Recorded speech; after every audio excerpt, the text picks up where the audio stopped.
In this video, I am going to discuss a tricky question of JEE Mains. So let's get started. अब हमें इस एक function दिया हुआ है और इसकी रेंज दी हुई है और पूछा है जो रेंज की सबसे छोटा और सबसे बड़ा एलिमेंट है उसका स्क्वायर करके क्या वैल्यू आएगी। अब हमें पता है कि हम जो ये फंक्शन दिया हुआ है रूट के अंदर है, तो इसमें कोई भी वैल्यू नहीं रख सकते एक्स की। हम मतलब कोई फिक्स वैल्यू होंगी एक्स की वही रख सकते हैं, क्योंकि हमें पता है रूट कभी भी माइनस नहीं हो सकता। सबसे पहले हमें इस क्वेश्चन का डोमेन निकालना पड़ेगा। तो डोमेन क्या होगा इस फंक्शन का, x माइनस 1, ये हमेशा ज़ीरो से बड़ा या फिर ज़ीरो के बराबर होना चाहिए। और ये जो है ये वाला ये जो रूट दिया हुआ है इसकी वैल्यू भी 3 माइनस एक्स, ये भी ज़ीरो से हमेशा बड़ा होना चाहिए या फिर ज़ीरो के बराबर होना चाहिए। तो यहाँ से हमारे पास x की जो वैल्यू आएंगी वो 1 से बड़ी या फिर 1 के बराबर आएगी, और यहाँ से जो हमारे पास x की वैल्यू आएगी वो 3 से बड़ी या फिर 3 से बराबर आएगी, 3 से छोटी या फिर 3 के बराबर आएगी। अब हमें इन दोनों का इंटरसेक्शन लेना पड़ेगा डोमेन के लिए। तो इन दोनों का इंटरसेक्शन क्या आएगा, 1 2 3, यानी कि ये हमारे फंक्शन की डोमेन आ गई। अब हमें रेंज निकालनी है इस क्वेश्चन की। तो रेंज निकालने के लिए हम क्या करेंगे, इन वैल्यूज़ को पुट करके देखेंगे। सबसे पहले तो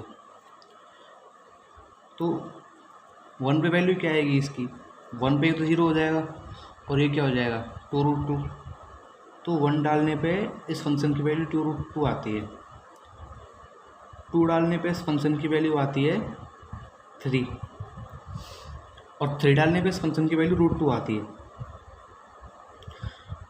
अब यहाँ पर बहुत सारे स्टूडेंट्स गलती कर जाते हैं। वो क्या करते हैं, बस डोमेन की पहली और लास्ट की वैल्यू डाल के देख लेते हैं और उनका आंसर आ जाता है 2 से 2√2 तक, और वो 2 से 2√2 तक को डोमेन बना के चले आते हैं।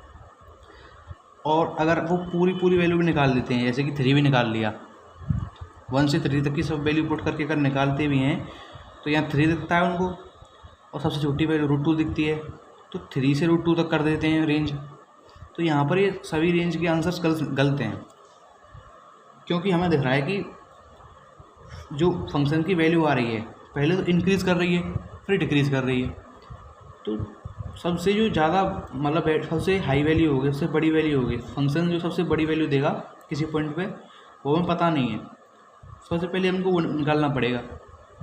तो वो कैसे निकाल लेंगे हम, इस फंक्शन को डिफरेंशिएट करके। तो इस फंक्शन का डिफरेंशिएशन का क्या होगा, f' अगर मैं निकालूं तो वो आएगा 1/2 x minus 1 upon √3 minus x. ये इसका डिफरेंशिएशन करा तो ये इसकी वैल्यू आई फंक्शन की। अब फंक्शन पहले तो इंक्रीजिंग है, तो इंक्रीजिंग होने के लिए इसको 0 से बड़ा होना पड़ेगा। यहाँ से हमारे पास x की मैक्सिमम वैल्यू आ जाएगी, यानी कि x की क्या वैल्यू रखूँ जिससे फंक्शन की मैक्सिमम वैल्यू आए। तो x की वैल्यू यहाँ से आएगी ग्रेटर देन √3 माइनस एक्स। तो x की वैल्यू जब हम इसको सॉल्व करेंगे तो ये आ जाएगी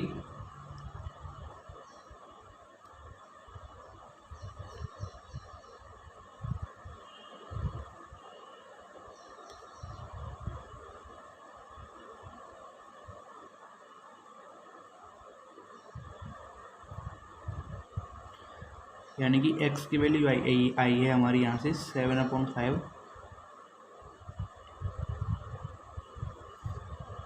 ये हमारे x की वैल्यू आ गई, यानी कि इस वैल्यू पे जो फंक्शन होगा उसकी वैल्यू मैक्सिमम आएगी। और x की सबसे छोटी वैल्यू हमें पता है 1 है, यानी कि 1 से लेके 7/5 तक जो फंक्शन है वो इंक्रीजिंग है। अब ग्राफ से देखें हम इसको, तो x की 1 पे क्या वैल्यू आ रही है, 1 पे आई थी हमारी 2√2, यानी यहाँ गई।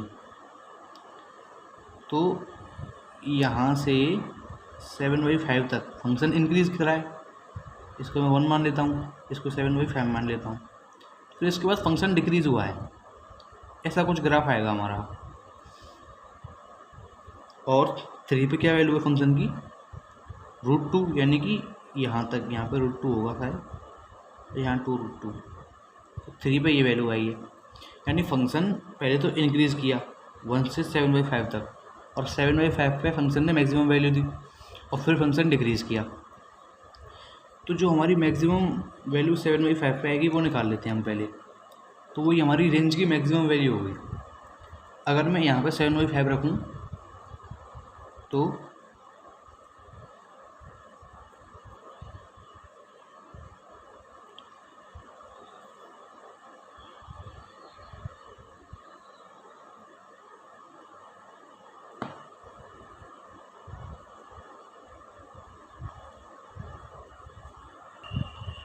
इसकी वैल्यू आएगी 8/5। यहाँ से हमें पता चलता है कि जो मैक्सिमम वैल्यू है फंक्शन की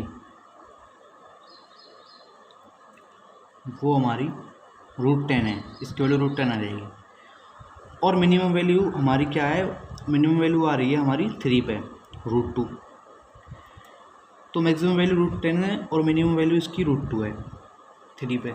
तो फंक्शन की जो रेंज हो गई वो हो गई √2 से √10।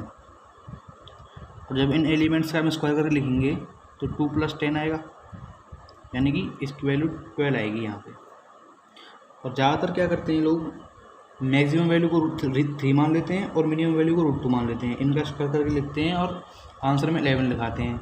या फिर ज़्यादातर क्या करते हैं, 1 रखते हैं पहले, तो इसमें 1 पे 2√2 आएगी, 3 रखते हैं, 3 पे √2 आएगी, उनका स्क्वायर करके लिख देते हैं। यानी कि जब यहाँ इनका स्क्वायर करके 10 लिखाते हैं तो 10 भी इसका सही आंसर नहीं है, इसका सही आंसर ये आएगा 12। और ऐसे आएगा, आप देख सकते हैं, क्योंकि फंक्शन पहले तो इंक्रीज़ किया है फिर ये डिक्रीज़ किया है।